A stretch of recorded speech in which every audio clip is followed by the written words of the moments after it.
Great. Okay.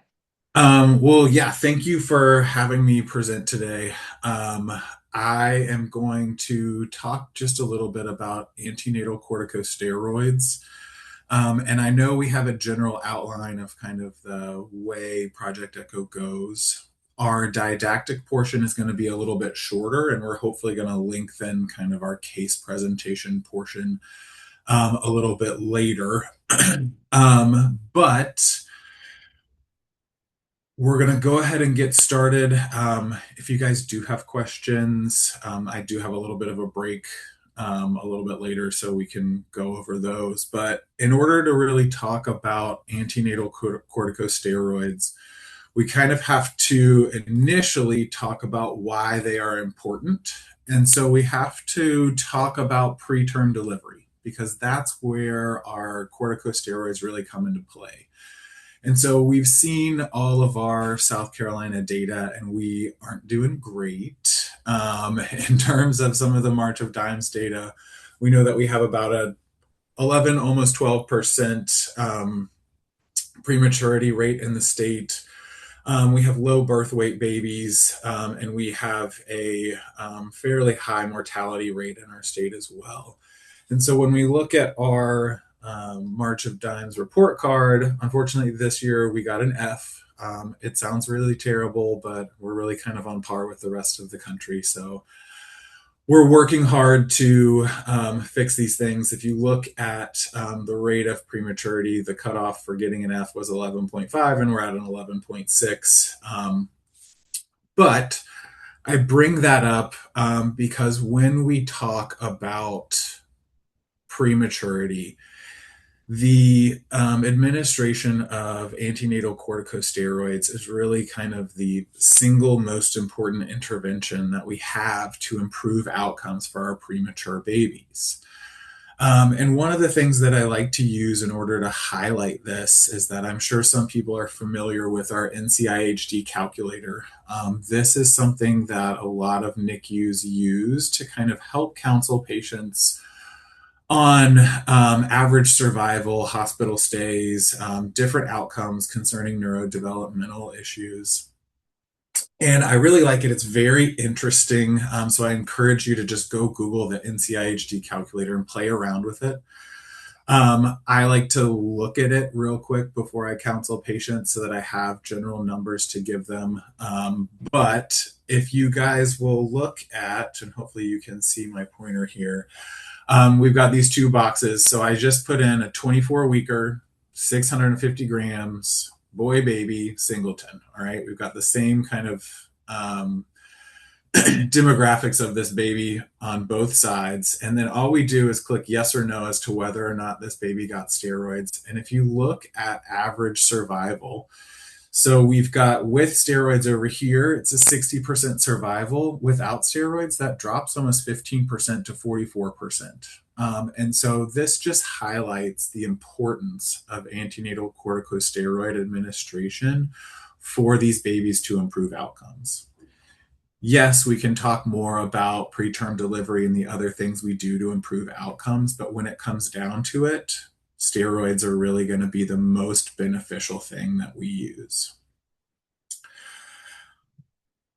We, of course, understand that our state has a lot of areas where we don't have OBGYNs or patients are coming from a really far away distance in order to get to one of our tertiary centers.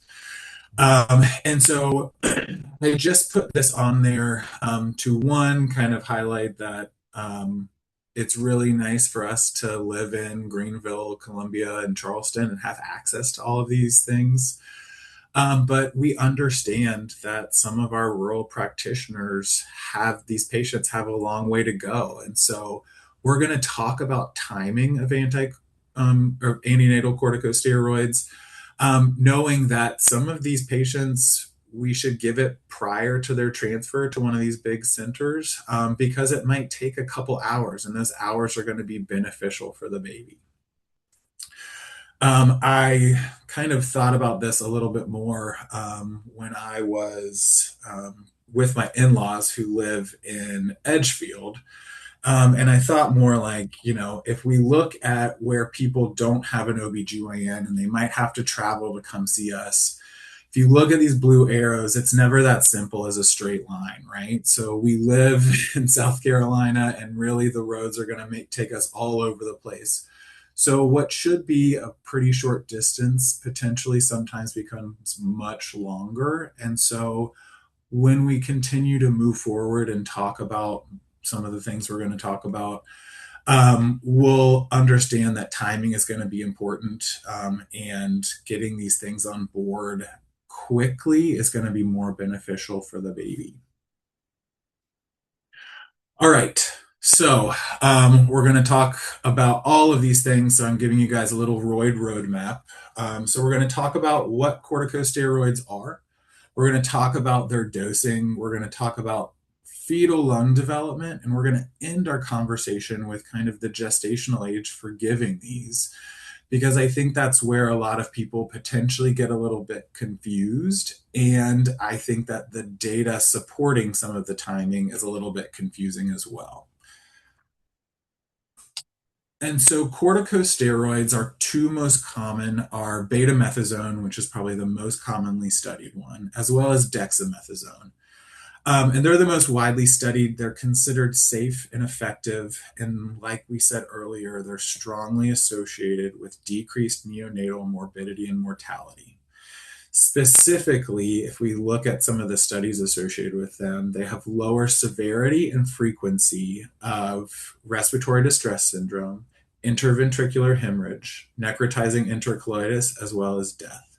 And so those are all the things that come up in counseling patients with NICU or with MFM, that we say, here are all the risks of prematurity, but we know that betamethasone or dexamethasone helps reduce those incidences, so that we really are kind of trying to really, really lessen our mortality and then other morbidities associated with prematurity.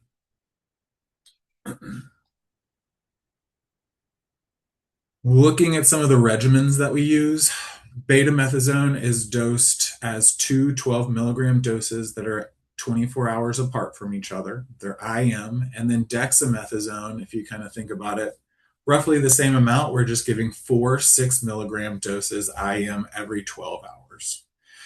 There's not really any evidence that shows one should be used over the other. More widely, we're seeing betamethasone used, but if you guys have dexamethasone available and no betamethasone, we say, yes, let's do this.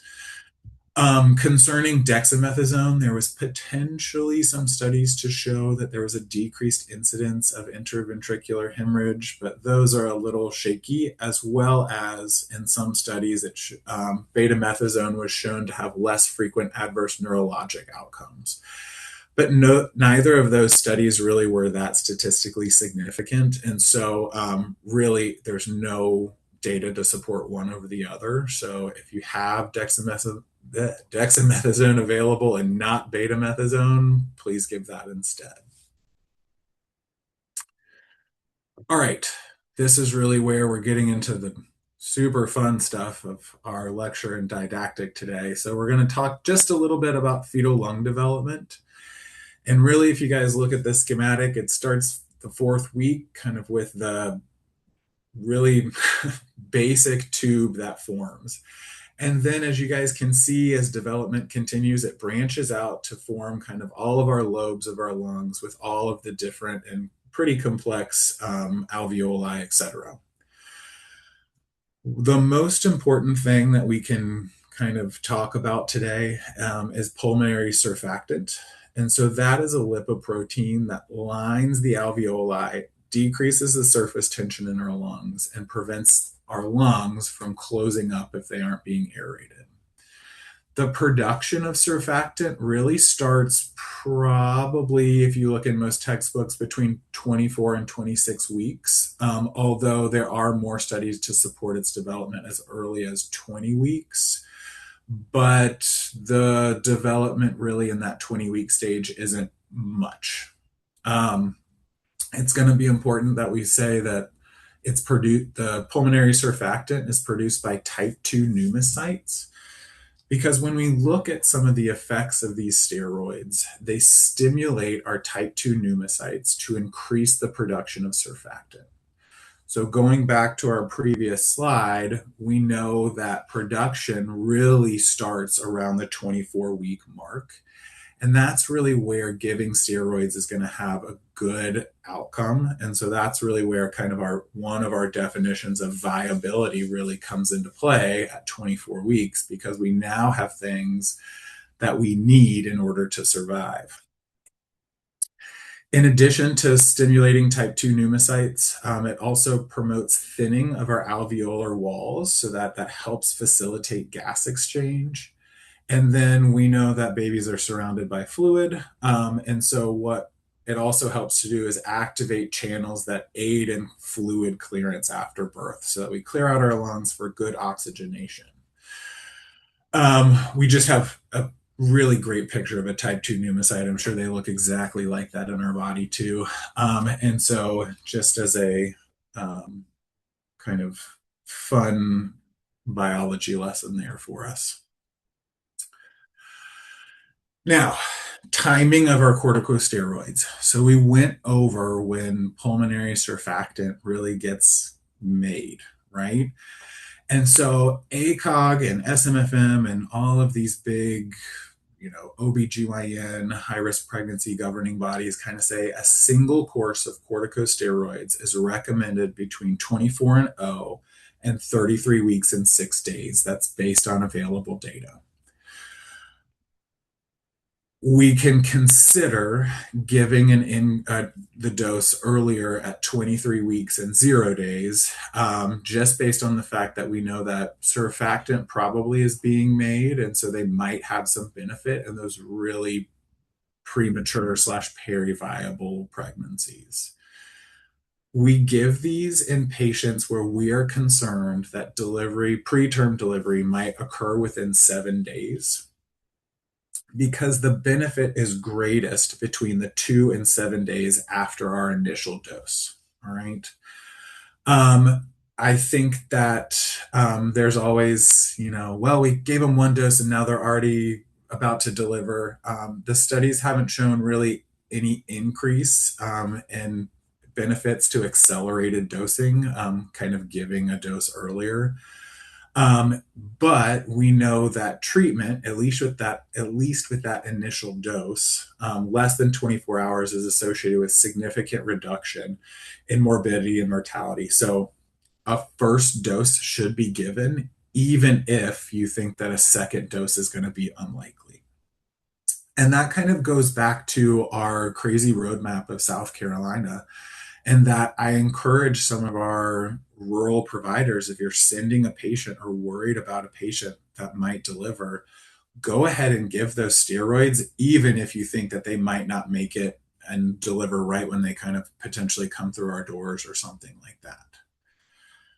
Um, and like I said, I'm going to take just a little bit of a break now, so that we can go through some of our cases a little bit and see if anyone has anything else. And so I'll just leave y'all with a couple little conclusions of our didactic portion and say that we know preterm delivery is a problem in our state. No one likes to get an F, but we're working towards getting at least that D minus, D plus.